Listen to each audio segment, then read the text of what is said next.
porque queda na altura de toda a profecia na que está passando atualmente. Aqui vamos estar um bom canal, ainda tem esperança. I don't know if everybody has the lesson on his phone, and what is easier, does I talk English or Dutch? Voor them English, voor u Nederlands.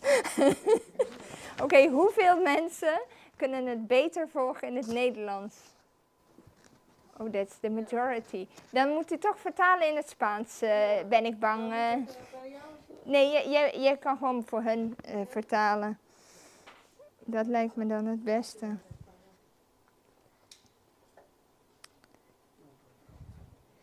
Heeft iedereen de sabbatschoolles op zijn telefoon of bij de hand? Nee, dat heb ik niet. Niet. Broeder Steven, gaat u het sturen? Want we hebben het via PDF, dus dan kan u het via de telefoon sturen. We zijn bij les 2.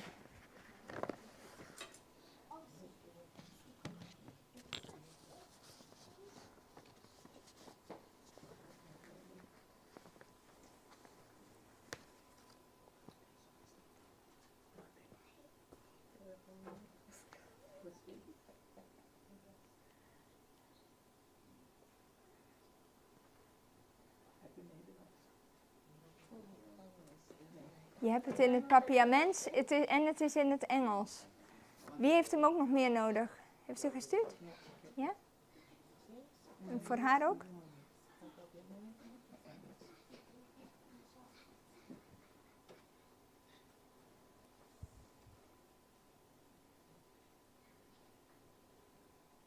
Les 1 zijn we nog steeds, toch? Les 2 zijn we. Les 2. Ja, les 2.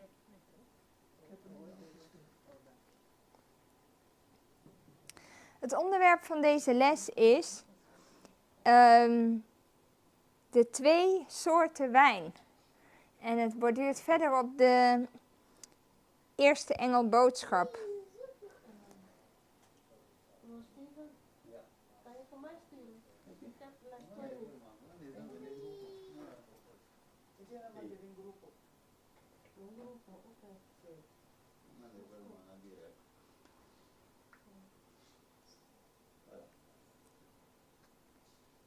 Sebastian, are you able to follow it like this? If not, you can better also sit with them.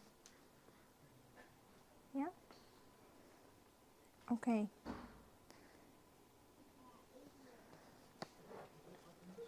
Ik kan hem niet vinden. Oké, ja. We zijn nog bij de eerste engelboodschap in Openbaring 14 vers 7.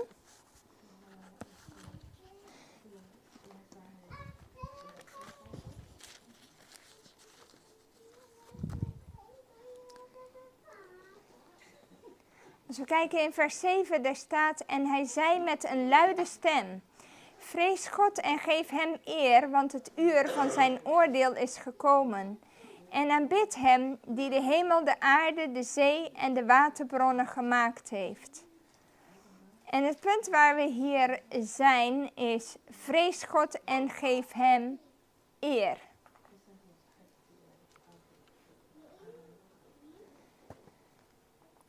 Als we kijken naar punt 2, dan staat er: wat is één manier hoe we God dan de eer kunnen geven? Hoe eren we God eigenlijk? Wat zijn jullie gedachten daarover?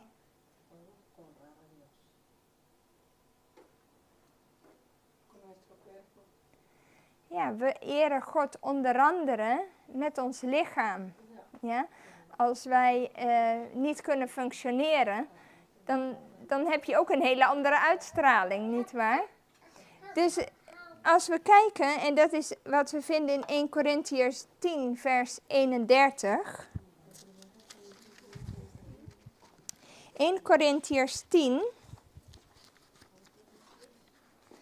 vers 31.